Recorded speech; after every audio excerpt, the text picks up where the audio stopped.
L'odeur réconfortante du pain grillé flottait dans l'air lorsque Nicolas entra dans la cuisine. La lumière du matin baignait la pièce, illuminant le carrelage blanc et les rideaux fleuris.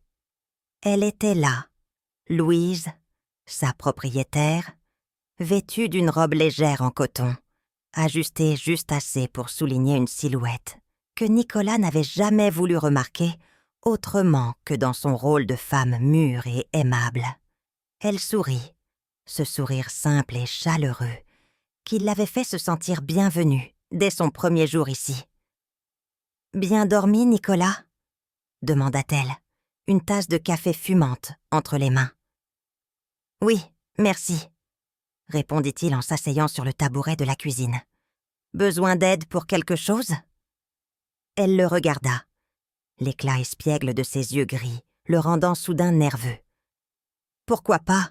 Je prépare une tarte pour ce soir. Tu pourrais éplucher les pommes, si ça ne te dérange pas. » Nicolas acquiesça, heureux d'avoir une tâche pour canaliser son énergie. Il se leva et attrapa un couteau dans le tiroir, ses doigts frôlant par inadvertance les siens. Louise retira sa main avec un léger rire, un son qui résonna dans l'espace confiné de la cuisine. Le silence s'installa entre eux alors qu'ils travaillaient côte à côte. Nicolas ne pouvait s'empêcher de remarquer la grâce discrète avec laquelle elle bougeait, son parfum subtil mêlant jasmin et vanille, s'insinuant dans l'air. Une chaleur étrange envahit la pièce, différente de celle du four préchauffé. « Tu vis ici depuis combien de temps déjà ?»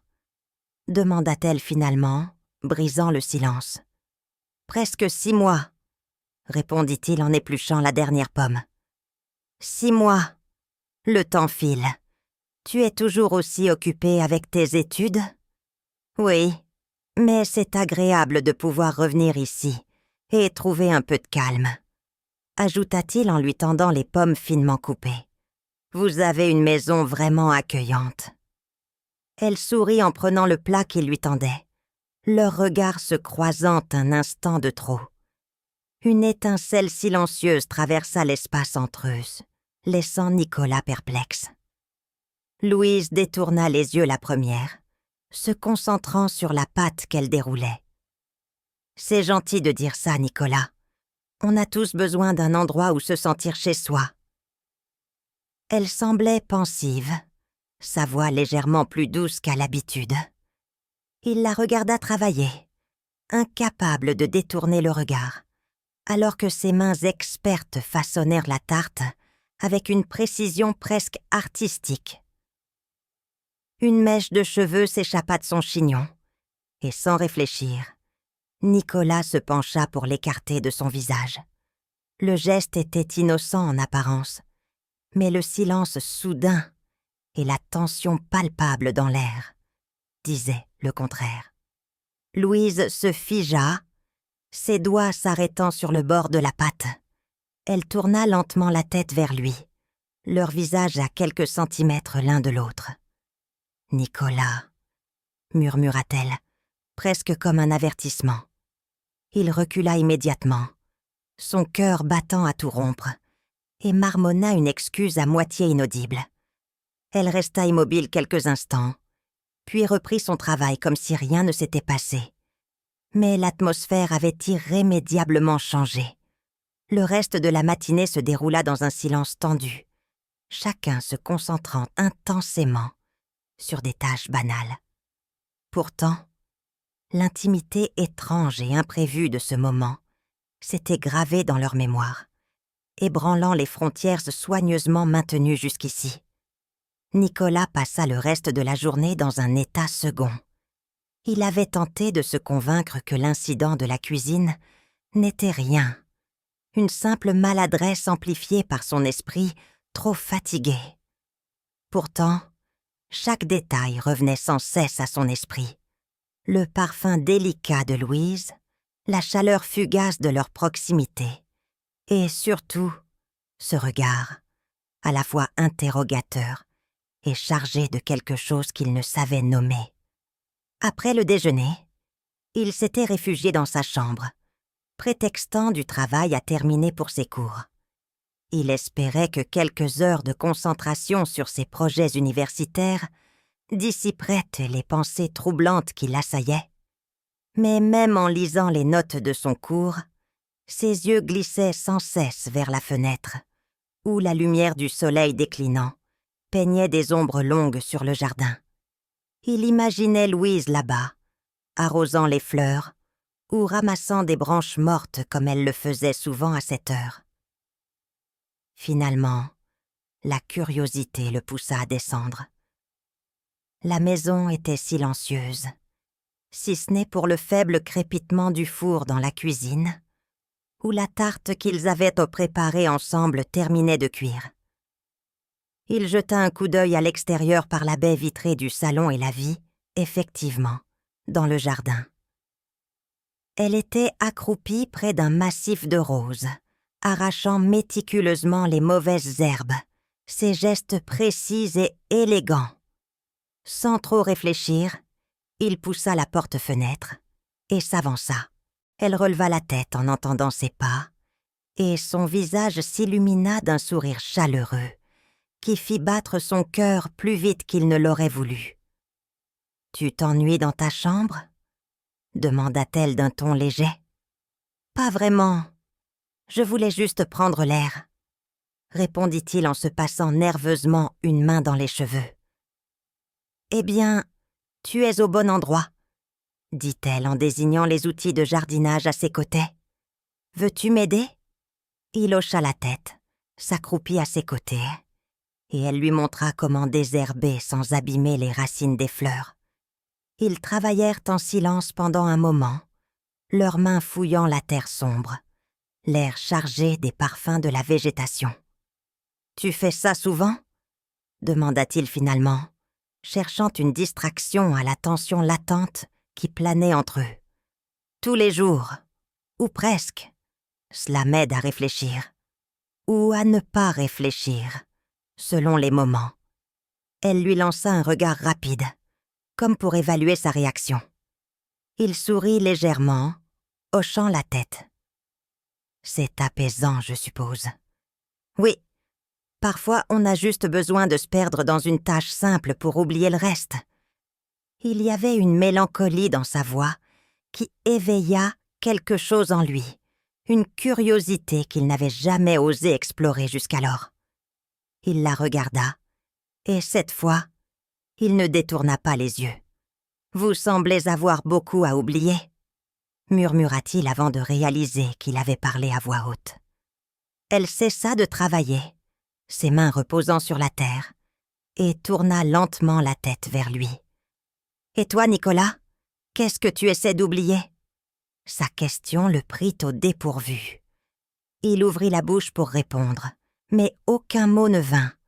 Le silence entre eux s'épaissit, et il sentit ses joues s'échauffer sous son regard pénétrant. « Je ne sais pas, » finit-il par dire, détournant les yeux vers le sol. Elle laissa échapper un rire doux, mais sans moquerie, et posa une main légère sur son épaule.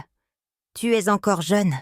Tu as tout le temps de trouver les réponses. » Son contact, bien que bref, envoya une vague de chaleur à travers son corps, et il se demanda si elle avait ressenti la même chose. Mais elle s'était déjà relevée, époussetant ses mains et lissant sa robe. « La tarte doit être prête, » dit-elle en se dirigeant vers la maison. « Viens, tu peux m'aider à la sortir du four. » Il la suivit, incapable d'ignorer l'effet qu'elle avait sur lui. Dans la cuisine, l'odeur sucrée de pommes et de cannelle emplit l'air, et Louise s'affaira à sortir la tarte du four. Elle lui tendit un torchon. « Tiens, aide-moi à la poser sur le comptoir. » Leur coordination était fluide, presque naturelle, mais à chaque mouvement, Nicolas sentait leur proximité comme un poids physique. Lorsqu'ils posèrent la tarte sur le plan de travail, leurs mains se croisèrent à nouveau, et cette fois, aucun des deux ne bougea. Il leva les yeux vers elle, et ce qu'il vit dans son regard le cloua sur place. Ce n'était pas seulement de la surprise ou de l'embarras, mais quelque chose de plus profond, de plus intime.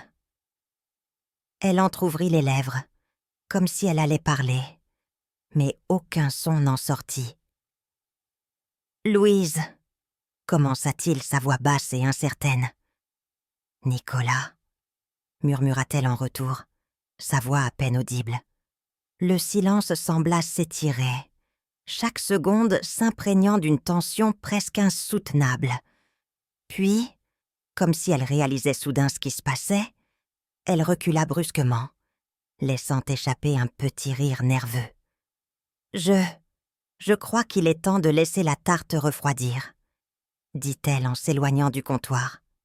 Nicolas resta immobile, son cœur battant à tout rompre, incapable de comprendre ce qui venait de se passer.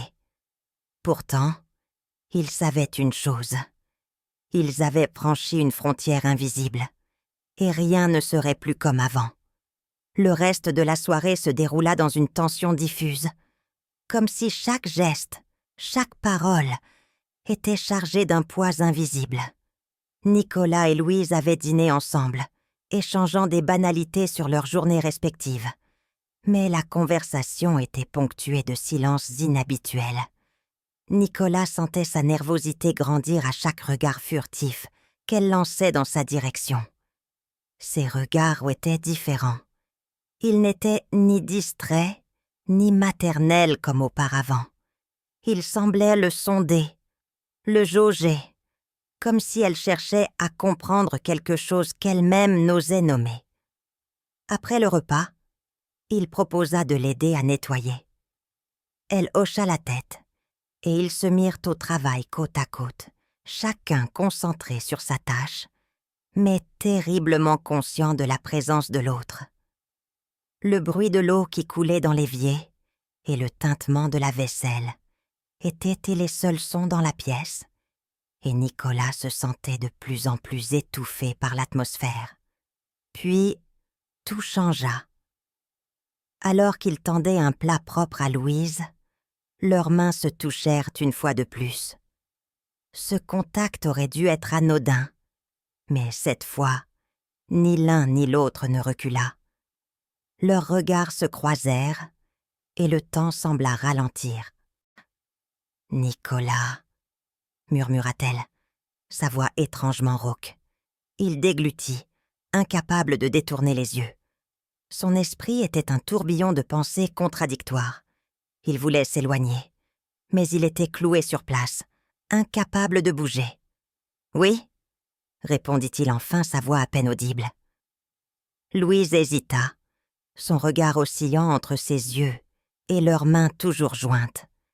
Ses lèvres s'entr'ouvrirent, comme si elle allait parler, mais elle se ravisa, secouant légèrement la tête.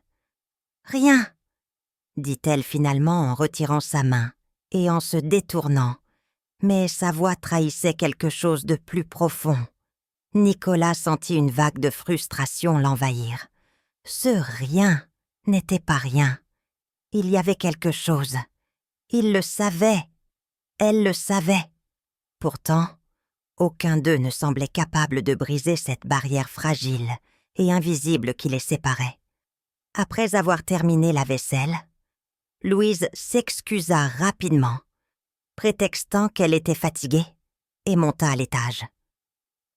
Nicolas resta dans la cuisine, fixant l'évier vide, comme s'il contenait les réponses à ses questions. Pourquoi cette tension entre eux? Pourquoi ne pouvait-il pas arrêter de penser à elle? Il éteignit les lumières et se dirigea vers sa chambre, mais le sommeil le fuyait. Il se retourna dans son lit, ses pensées s'égarant à chaque image d'elle qui s'imposait à son esprit. Sa manière de sourire, le son de sa voix, la douceur de son regard. Cela n'avait aucun sens. C'était sa propriétaire, une femme bien plus âgée que lui, quelqu'un qu'il respectait profondément. Alors pourquoi ressentait-il cela? Finalement, il se leva, incapable de rester allongé à se torturer l'esprit. Il descendit dans le salon espérant qu'un livre ou une émission de télévision pourrait détourner son attention. Mais lorsqu'il entra, il se figea. Louise était là, assise sur le canapé, un verre de vin à la main. Elle portait une robe de chambre légère, et la lumière tamisée de la lampe donnait à ses traits une douceur presque irréelle. Elle leva les yeux lorsqu'elle le vit, et une expression indéchiffrable passa sur son visage. « Tu ne dors pas ?» demanda-t-elle doucement. « Non, vous non plus, apparemment, » répondit-il en s'approchant. Elle sourit légèrement, mais il y avait une tristesse dans ce sourire. « Parfois, le sommeil me fuit, surtout quand j'ai trop à penser. » Il hocha la tête, hésitant un instant, avant de s'asseoir sur le fauteuil en face d'elle. Ils restèrent silencieux pendant un moment, Louise jouant distraitement avec son verre et Nicolas cherchant les mots pour combler le vide. « Louise » commença-t-il finalement, mais elle leva une main pour l'interrompre. « Tu n'as pas besoin de dire quoi que ce soit, Nicolas. »« Si, je crois que si. » répondit-il, sa voix plus ferme qu'il ne l'avait prévu. Elle le regarda, surprise par son ton. « Je ne sais pas ce qui se passe entre nous, » avoua-t-il, « mais je ne peux pas faire semblant que ça n'existe pas. » Le silence qui suivit était presque assourdissant. Louise baissa les yeux, fixant son verre comme si elle cherchait des réponses au fond. « Ce n'est pas simple, Nicolas, » murmura-t-elle finalement. « Rien ne l'est, mais... » Il s'interrompit, incapable de trouver les mots pour exprimer ce qu'il ressentait. Louise leva les yeux vers lui, et il y avait quelque chose dans son regard, une vulnérabilité qu'il n'avait jamais vue auparavant. « Je ne veux pas te compliquer la vie, Nicolas. »« Vous ne la compliquez pas, » dit-il rapidement. « C'est juste que... » Il se leva brusquement, incapable de rester immobile. Il se mit à faire les 100 pas, cherchant désespérément à canaliser l'agitation qui bouillonnait en lui. « Tout cela est insensé, je le sais, mais je ne peux pas ignorer ce que je ressens. » Il s'arrêta, la regardant droit dans les yeux. « Et je pense que vous ressentez la même chose. » Louise resta immobile, son visage un masque de confusion et d'émotion. Puis, lentement, elle posa son verre sur la table basse et se leva. « Nicolas. » Elle s'arrêta à mi-chemin de sa phrase, et pendant un instant, le monde sembla s'arrêter. Ils étaient là, debout à quelques pas l'un de l'autre, leurs regards entrelacés dans un échange silencieux plus puissant que n'importe quel mot. Puis, comme si une force invisible les poussait, ils franchirent la distance qui les séparait. Louise leva une main tremblante, effleurant la joue de Nicolas, et il sentit son cœur s'emballer sous son geste. « On ne devrait pas, » murmura-t-elle, mais sa voix manquait de conviction.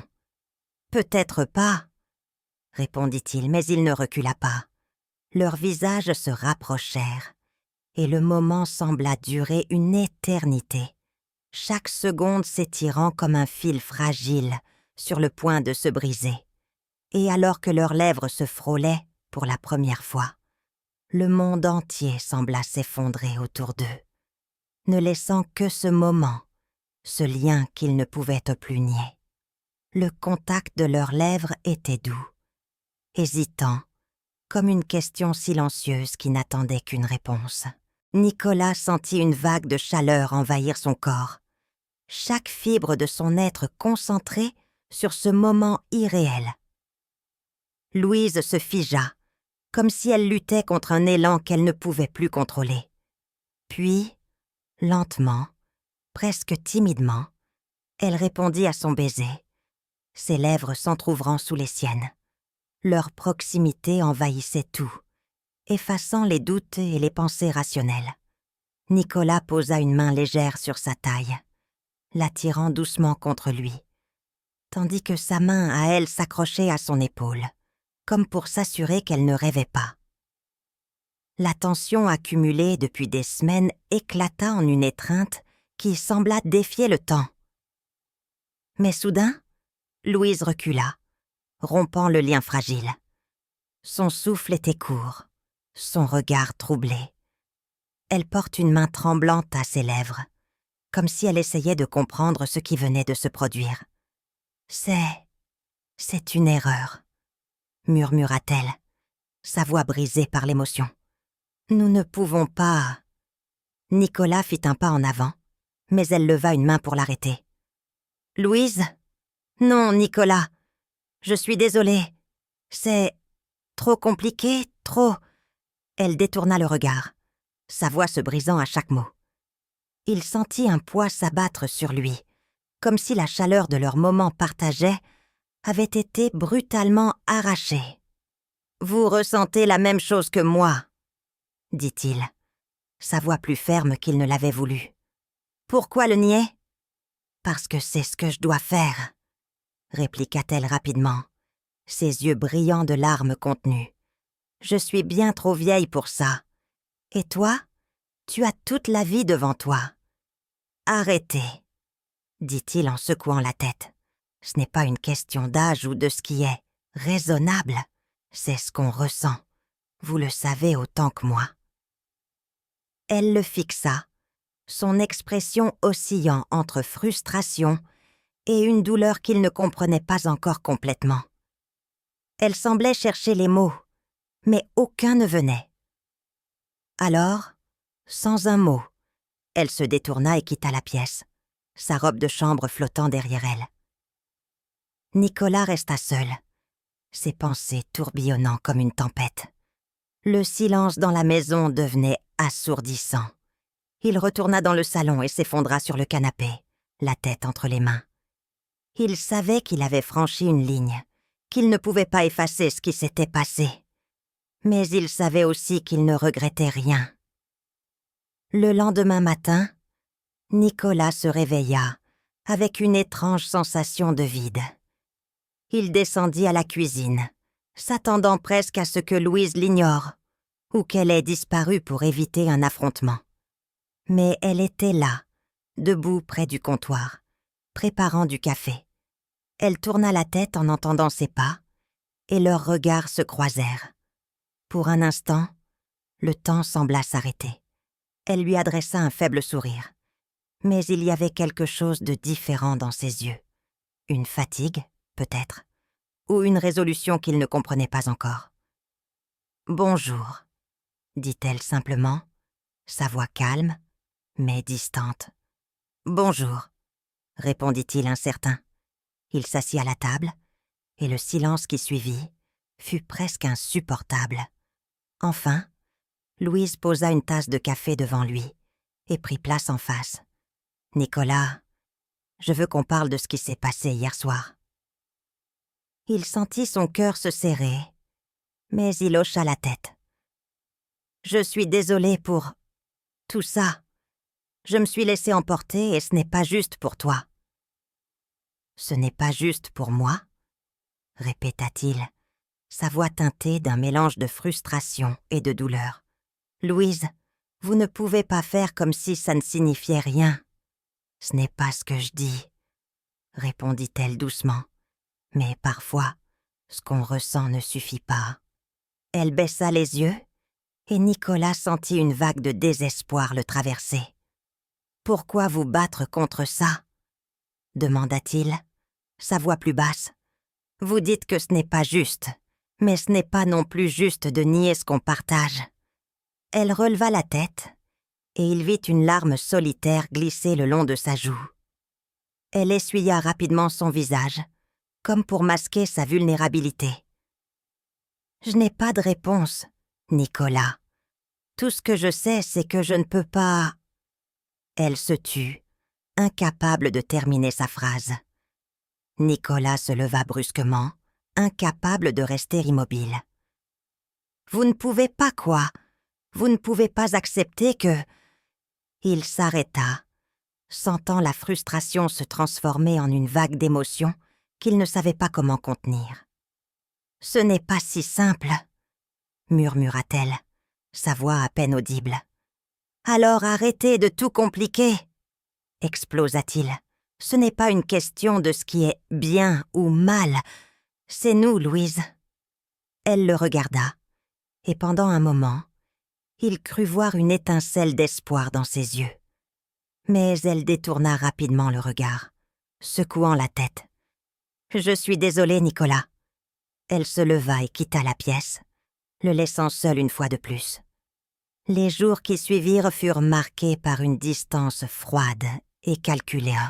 Louise semblait faire tout son possible pour éviter Nicolas, se réfugiant dans ses tâches quotidiennes ou disparaissant pendant des heures, sous prétexte de courses ou de promenades. De son côté, Nicolas oscillait entre colère, tristesse et une détermination croissante à percer les murs qu'elle avait érigés. Il ne pouvait pas l'oublier. Chaque geste, chaque sourire volé qu'il apercevait de loin ne faisait qu'amplifier le poids de ses sentiments. Il savait qu'il devait lui parler, qu'il ne pouvait pas laisser les choses en l'état. Une nuit, alors que la maison était plongée dans un silence presque oppressant, il se leva. Il savait où elle serait, dans le jardin, sous le porche, là où elle aimait se retirer pour réfléchir. Lorsqu'il ouvrit la porte, il la vit, assise dans la pénombre, une couverture drapée autour de ses épaules. Elle ne bougea pas lorsqu'il s'approcha, mais il savait qu'elle l'avait entendu. « Louise » dit-il doucement, sa voix trahissant l'émotion qu'il tentait de contenir. Elle tourna lentement la tête vers lui, et il vit les larmes briller dans ses yeux. « Nicolas » murmura-t-elle, sa voix tremblante. « Pourquoi es-tu là ?»« Parce que je ne peux pas faire semblant, » répondit-il, s'accroupissant devant elle. « Pas quand je ressens ça. » Elle le regarda longuement, et cette fois, elle ne détourna pas les yeux. Un silence lourd s'installa entre eux, chargé d'émotions inexprimées. Puis enfin, elle parla. « Moi non plus, » murmura-t-elle, sa voix à peine audible. Les mots étaient simples, mais leur poids était immense. Il tendit une main vers elle, et cette fois, elle ne recula pas. Le vent frais du soir s'insinuait entre eux, mais la chaleur de leur proximité effaçait tout. Louise leva lentement sa main, laissant ses doigts effleurer ceux de Nicolas. Ce contact, bien que léger, suffisait à sceller une compréhension silencieuse, une promesse qu'il ne pouvait plus ignorer. « Je ne sais pas où cela nous mènera, » murmura-t-elle, sa voix tremblante mais déterminée. « Nous n'avons pas besoin de le savoir, » répondit-il, ses yeux plongés dans les siens. Elle sourit faiblement, un sourire empreint de doute, mais aussi d'un éclat de soulagement. Il était rare pour Louise de se laisser aller, et encore plus rare de laisser quelqu'un pénétrer les murs qu'elle avait érigés autour d'elle. Pourtant, à cet instant, elle baissa sa garde, consciente que ce moment était unique, peut-être irréversible. « Tu es jeune, Nicolas, trop jeune pour... » Il posa un doigt sur ses lèvres, interrompant doucement ses protestations. « Cessez de vous cacher derrière ça. Ce n'est pas une question d'âge. C'est vous et moi. Rien de plus, rien de moins. » Un frisson la parcourut à son contact. Elle était partagée entre la peur de franchir cette limite et l'envie dévorante de s'y abandonner. Ce tiraillement était insupportable, et elle sentit ses dernières résistances vaciller sous le poids de ce qu'elle voyait dans les yeux de Nicolas. Une certitude brute et implacable. « Viens avec moi, » murmura-t-il. Elle le suivit sans un mot, leurs mains entrelacées, la froideur de l'air contrastant avec l'intensité brûlante qui les reliait. Ils entrèrent dans la maison, le parquet grinçant doucement sous leurs pas. La lumière tamisée du salon semblait envelopper la pièce d'une intimité feutrée, presque irréelle. Nicolas se tourna vers elle, ses mains encore sur les siennes. Il voyait la lutte dans ses yeux, mais aussi l'abandon progressif à quelque chose qu'elle ne contrôlait plus. « Vous n'êtes pas obligée, Louise, » dit-il doucement, brisant le silence. Elle secoua la tête, ses cheveux retombant en mèches désordonnants autour de son visage. « Ce n'est pas une question d'obligation, Nicolas. C'est une question de savoir si j'ose enfin écouter ce que je ressens. » Il n'eut pas besoin de réponse. Il s'avança lentement, prenant son visage entre ses mains, son souffle se mêlant au sien. Leurs lèvres se rencontrèrent dans un baiser qui portait tout. La peur, le désir, et cette étrange tendresse née de leur lien fragile mais indéniable. Louise passa ses bras autour de lui, s'accrochant à lui comme si elle risquait de se briser. Nicolas répondit en l'attirant plus près, leurs cœurs battant à l'unisson. Chaque baiser semblait chasser un peu plus de leurs doutes, laissant place à une certitude viscérale. Ils ne pouvaient plus revenir en arrière. Ils se laissèrent guider par une force qu'ils ne cherchaient plus à comprendre. Nicolas la conduisit doucement vers le canapé, où ils s'assirent, enlacés. Ses mains parcouraient doucement ses bras, ses épaules, comme pour s'assurer qu'elle était bien là, réelle. « Pourquoi ai-je si peur ?» murmura-t-elle, presque pour elle-même. « Parce que cela compte, » répondit-il. Elle releva les yeux vers lui, et il vit une larme solitaire couler sur sa joue. Il la balaya doucement du bout des doigts, avant de poser un baiser sur son front. Louise ferma les yeux, savourant la chaleur rassurante de son geste. Leurs étreintes devinrent plus profondes, chaque geste chargé d'une émotion qu'il n'avait pas besoin de mettre en mots. Nicolas l'embrassait avec une délicatesse infinie, ses mains découvrant lentement les contours de son visage, son cou, ses épaules. Louise répondait, ses doigts effleurant sa nuque, ses cheveux, comme si elle cherchait à graver chaque sensation dans sa mémoire. Le temps sembla s'arrêter. Ils étaient de là, perdus dans cet instant suspendu, où rien d'autre ne comptait que leur connexion. Les limites, les convenances, les questions sur l'avenir s'évanouirent, laissant place à un abandon total. Lorsqu'ils se séparèrent enfin, haletants et encore enveloppés de l'intensité de ce qu'ils avaient partagé, Louise posa son front contre le sien. « Je ne sais pas comment faire face à tout ça, » murmura-t-elle. « On n'a pas besoin d'avoir toutes les réponses, » répondit-il. « On avance, ensemble, pas à pas. » Elle laissa échapper un léger rire, un rire teinté de nervosité mais aussi d'espoir. « Tu es bien plus sage que ton âge ne le laisse croire, Nicolas. Et vous êtes bien plus forte que vous ne le pensez, » répondit-il en lui offrant un sourire doux. Ils restèrent là, enlacés, leur respiration se synchronisant, le silence de la maison devenu apaisant plutôt qu'oppressant. C'était un moment fragile, mais ils savaient tous les deux qu'il marquait un tournant, un début qu'ils ne comprenaient pas encore totalement, mais qu'ils étaient prêts à embrasser. Louise finit par se lever, attirant Nicolas avec elle. « On verra où tout cela nous mène, » murmura-t-elle. « Oui, » répondit-il, ses yeux brillants de cette certitude qu'elle avait encore du mal à partager entièrement. Ils quittèrent le salon, leurs mains toujours entrelacées. Et bien que l'avenir reste incertain, une chose était claire. Ils avaient franchi une frontière qu'ils ne pouvaient plus ignorer. Et quoi qu'il arrive, leur vie en serait à jamais changée.